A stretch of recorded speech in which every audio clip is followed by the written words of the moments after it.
When I stumbled upon a podcast episode by Rob Bell, so someone I had listened to and learned from when I was in high school. He kind of stepped away from his work. I kind of stepped away from my work, and then he reemerged in the world. And I said, I want to listen to him again. And he was interviewing um, a scholar named John Philip Newell. He's a Celtic theologian and scholar, and has been at the center of um, I guess what he would say is reclaiming um, a Christian identity or an environmental identity for Christianity. And and he was doing both ident again, language that I now know, exegetical research and explanation, looking at the religious texts of Christianity,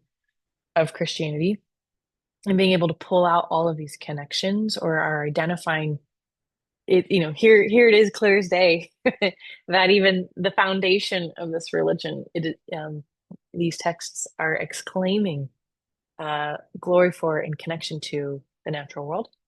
But then he was also pointing out historical evidence, or yeah, historical evidence. He was sharing stories and history of those in theological spaces, or forming theology. And he was particularly highlighting what many scholars called Celtic theologians, or Celtic Christians. But I think that's denoting more of it's certainly denoting a certain time and location in the world. But it's also kind of denoting a certain theology and theological posturing. And so he was highlighting various people in the third, fourth, fifth centuries who, they're, I guess you would put them in the camp of still early adopters of Christianity, in what we know as Western Europe, in the British Isles.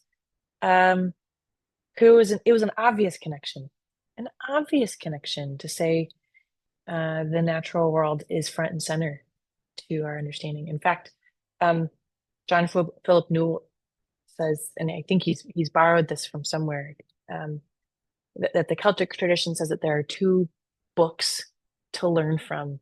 There's the big book and the little book. And the little book is the Bible, and the big book is the natural world. And so, I remember hearing something like that, learning that there's a precedence, there's an old precedence in the Christian tradition, and in a part of the Christian tradition that my own cultural heritage can connect with. And there's even precedent in the religious texts themselves. And I thought, okay, we're on to something. There's something here. There is hope. I'm not just thinking something is weird. I'm not trying to come up with some new agey connection that doesn't have a lot of rootedness.